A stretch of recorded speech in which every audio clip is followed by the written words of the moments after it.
کسی مشن کی کامیابی کا انحصار اس پر ہوتا ہے کہ اس کو باشعور افراد کی ایک ٹیم مل کر چلائے۔ اسی طرح کی باصلاحیت ٹیم کے بغیر کوئی بھی مشن کامیاب نہیں ہو سکتا۔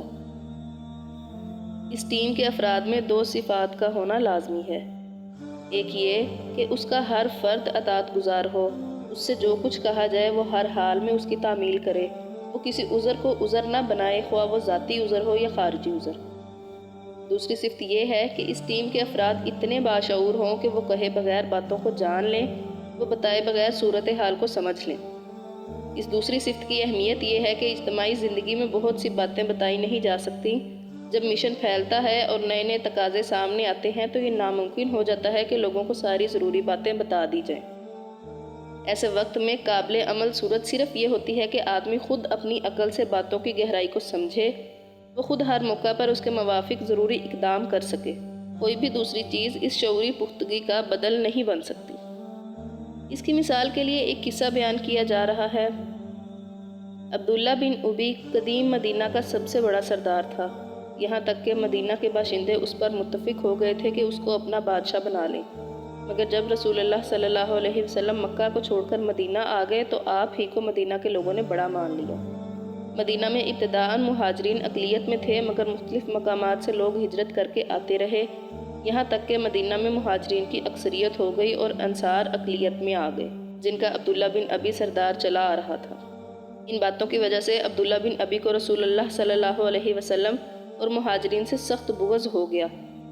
وہ کسی نہ کسی طرح آپ صلی اللہ علیہ وسلم کو اور مہاجرین کو مطعون کرتا اور انہیں نیچا دکھانے کی کوشش کرتا۔ اسی سلسلے کا ایک واقعہ یہ ہے کہ غزوہ بن المستلق میں عبداللہ بن ابی اپنے قبیلے کے بہت سے لوگوں کے ساتھ تھا۔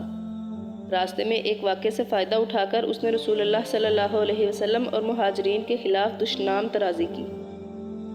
اس قبیلے کے لوگوں کو مخاطب کرتے ہوئے کہا کہ ہم لوگ مدینہ کی عزت والے لوگ ہیں، اگر ہم مدینہ پہنچ جائیں تو ہم لوگ اپنے شہر سے ان مہاجرین کو نکال دیں گے۔ یہ ایک لمبا قصہ ہے، خلاصہ اس کا یہ ہے کہ یہ قافلہ چلتا رہا یہاں تک کہ وہ مدینہ کے قریب پہنچ گیا۔ اس وقت ایک نہایت غیر معمولی واقعہ ہوا جو راوی کے الفاظ میں یہ ہے۔ اس کے لڑکے عبداللہ رضی اللہ عنہ اپنے باپ عبداللہ بن ابی بن سلول کے لیے مدینہ کے دروازے پر کھڑے ہو گئے۔ عبداللہ بن ابی وہاں پہنچا تو انہوں نے کہا کہ ٹھہرو، خدا کی قسم تم شہر میں داخل نہیں ہو سکتے یہاں تک کہ رسول اللہ صلی اللہ علیہ وسلم اس کی اجازت دے دیں۔ پھر جب رسول اللہ صلی اللہ علیہ وسلم وہاں پہنچے تو عبداللہ بن ابی نے آپ سے اجازت مانگی، آپ نے اس کو اجازت دے دی۔ اس کے بعد عبداللہ بن ابی نے اس کو چھوڑ دیا یہاں تک کہ وہ مدینہ میں داخل ہو گیا۔ یہ واقعہ بتاتا ہے کہ صحابہ کرام رضی اللہ عنہ اتنے دانشمند لوگ تھے کہ وہ بغیر بتائے باتوں کو جان لیتے تھے۔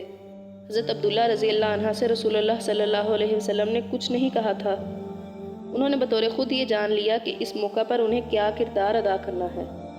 اس وقت موزوں ترین بات یہ تھی کہ عبداللہ بن ابی کے سامنے اس کا عملی مظاہرہ ہو جائے کہ اب مدینہ کے بڑے تم نہیں ہو بلکہ رسول اللہ صلی اللہ علیہ وسلم مدینہ کے بڑے اور مدینہ کے سردار ہیں۔ حضرت عبداللہ رضی اللہ عنہ نے اس بات کے مظاہرے کا انتہائی بروقت اور صحیح طریقہ اختیار کیا۔ اس کام کو کرنے کا سب سے بہتر طریقہ یہ تھا کہ عبداللہ بن ابی کا بیٹا اسے انجام دے۔ حضرت عبداللہ رضی اللہ عنہ نے اس حقیقت کو سمجھا اور عین وقت پر وہ مطلوبہ کردار ادا کیا جو اس موقع پر انہیں ادا کرنا چاہیے تھا۔ لہٰذا ثابت ہوا کہ کسی مشن کی کامیابی کا انحصار اس پر ہوتا ہے کہ اس کو باشعور افراد کی ایک ٹیم مل جائے۔ اس طرح کی باصلاحیت ٹیم کے بغیر کوئی بھی مشن کامیاب نہیں ہو سکتا۔ کوئی بھی دوسری چیز اس شعوری پختگی کا بدل نہیں بن سکتی۔